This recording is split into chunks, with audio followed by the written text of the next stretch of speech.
യുഡിഎഫിന്റെ സീറ്റ് വിഭജനം പൂർത്തിയായെന്ന് പ്രതിപക്ഷ നേതാവ് വി.ഡി. സതീശൻ. 95 സീറ്റുകളിൽ ഇന്ത്യൻ നാഷണൽ കോൺഗ്രസ് മത്സരിക്കും. 27 സീറ്റിൽ ഇന്ത്യൻ യൂണിയൻ മുസ്ലിം ലീഗും 8 സീറ്റുകളിൽ കേരള കോൺഗ്രസ് ജോസഫ് വിഭാഗവും മത്സരിക്കുമെന്ന് അദ്ദേഹം വ്യക്തമാക്കി. കേരള കോൺഗ്രസ് ജോസഫ് വിഭാഗം ഇടുക്കി, ഏറ്റുമാനൂർ സീറ്റുകൾ കോൺഗ്രസിന് വിട്ടു നൽകിയെന്നും വി.ഡി. സതീശൻ പറഞ്ഞു. യുഡിഎഫിന്റെ സീറ്റ് വിഭജനം കഴിഞ്ഞ ദിവസം പൂർത്തിയായി. ഞങ്ങൾ വേറെ ചില വിസ്മയങ്ങളൊക്കെ ചില മണ്ഡലത്തിലുള്ളതുകൊണ്ടാണ് അത് ഡിലേ ചെയ്യിപ്പിച്ചത്.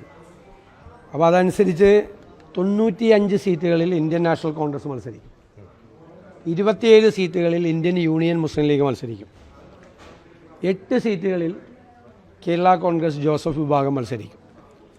അവർ ഇടുക്കി, ഏറ്റുമാനൂർ സീറ്റുകൾ ഒരു പ്രാവശ്യത്തേക്ക് കോൺഗ്രസ്സിന് വിട്ടു തന്നിട്ടുണ്ട്.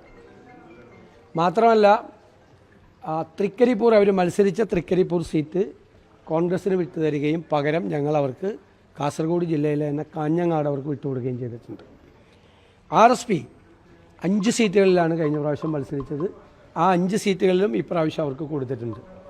അതിൽ 5ാമത്തെ സീറ്റായ മട്ടന്നൂർ അവർ കഴിഞ്ഞ പ്രാവശ്യം മത്സരിച്ച മട്ടന്നൂർ കോൺഗ്രസ്സിന് വിട്ടു തന്നിട്ടുണ്ട്. അതിന് പകരം അവർക്ക് കൊടുത്തത് പയ്യന്നൂരാണ്. പക്ഷെ പയ്യന്നൂർ ഈ പ്രത്യേക സാഹചര്യത്തിൽ RSP സ്ഥാനാർത്ഥിയെ മത്സരിപ്പിക്കാതെ സ്വതന്ത്രനായി മത്സരിക്കുന്ന C. കുഞ്ഞകൃഷ്ണന് പിന്തുണ കൊടുക്കാൻ വേണ്ടിയിട്ട് RSPയും UDFും തീരുമാനിച്ചിട്ടുണ്ട്. പിന്നെ കേരള കോൺഗ്രസ് ജേക്കബ് വിഭാഗത്തിലെ C. അനൂപ് ജേക്കബിന് പിറവവും, CMBക്ക് തിരുവനന്തപുരവും, KDP C. Mani C. Kappan മത്സരിച്ച് ജയിച്ച പാല അവർക്കും വിട്ടുകൊടുക്കാൻ തീരുമാനമായിട്ടുണ്ട്. RMPക്ക് വടകരയും, തൃണമൂൽ കോൺഗ്രസ്സിന് C. PV അൻവർ ബേപ്പൂരിൽ മത്സരിക്കും. UDFിൻ്റെ സ്ഥാനാർത്ഥിയായി PV അൻവർ ബേപ്പൂരിൽ മത്സരിക്കും.